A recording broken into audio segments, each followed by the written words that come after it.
years a draft resolution entitled Human Rights and Extreme Poverty. En el que alentamos a los Estados In this miembros resolution, we a adoptar encourage member políticas de states protección to social adopt más social protection ambiciosas por policies that are more considerar ambitious, que la extrema pobreza y la exclusión vulneran to la consider that dignidad extreme humana. poverty and exclusion Señor presidente, undermine nos human enfrentamos dignity. también a nuevos President, we desafíos also derivados face del new avance de las challenges nuevas that tecnologías, stem from cuyas the rise in potencialidades new y technology, beneficios vienen whose technologies and acompañados benefits de are múltiples also peligros, coupled by así a como lot of desafíos dangers, éticos y as well morales as sin by precedentes. Las redes sociales que nos han permitido estar más comunicados también son utilizadas para propagar desinformación y discursos de odio, para ejercer violencia y acoso, particularmente contra las mujeres. Las compañías tecnológicas almacenan información personal de millones de personas, lo que nos lleva a debates sobre el derecho a la privacidad y los riesgos de vigilancia masiva por parte de los gobiernos. La inteligencia artificial, que se presenta como un elemento positivo para nuestra vida diaria, facilita también la propagación de campañas de desinformación que tienen como propósito manipular la opinión pública, especialmente en periodos electorales, desestabilizando así a nuestras democracias.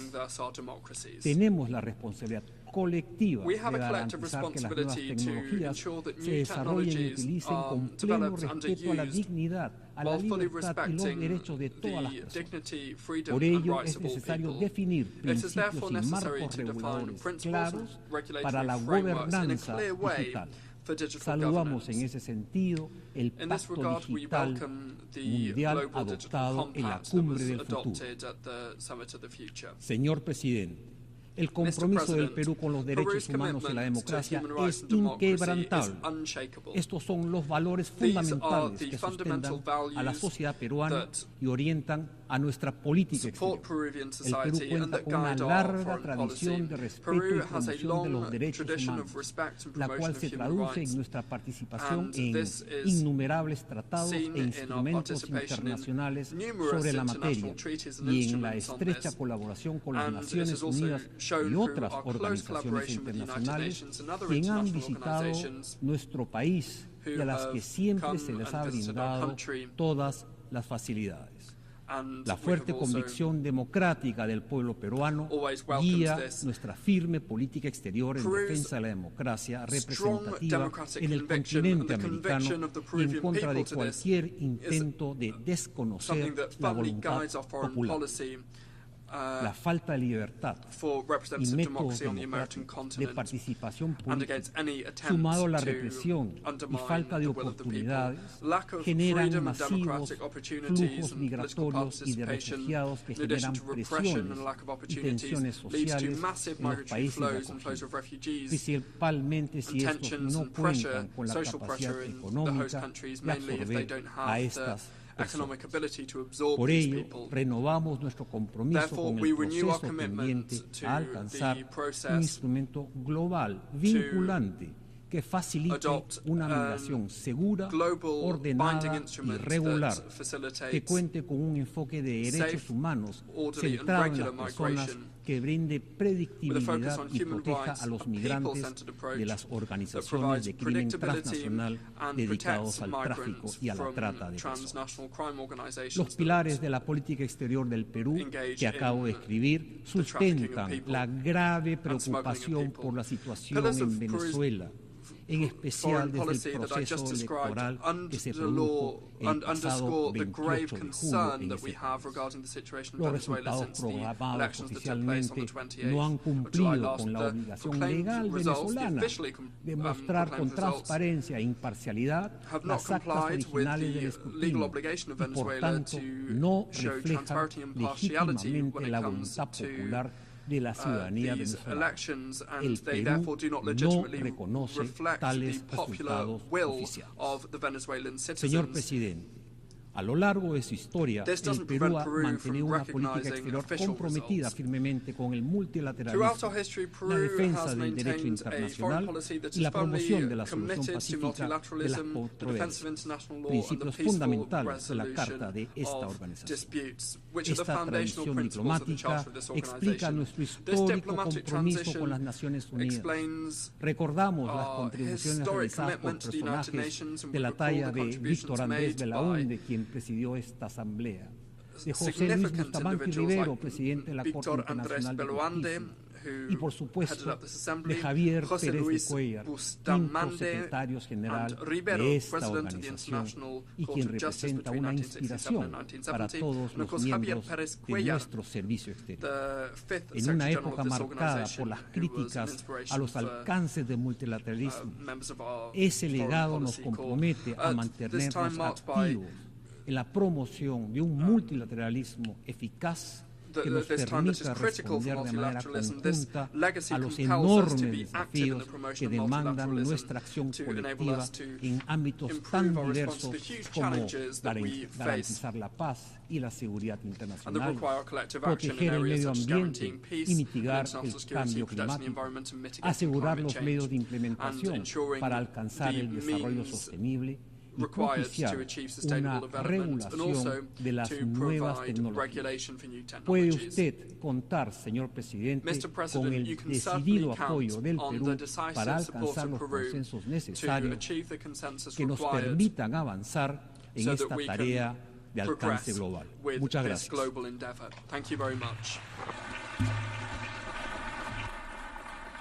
Muchísimas gracias al ministro de Relaciones Exteriores del Perú. Hemos escuchado la última intervención en el debate general de esta sesión.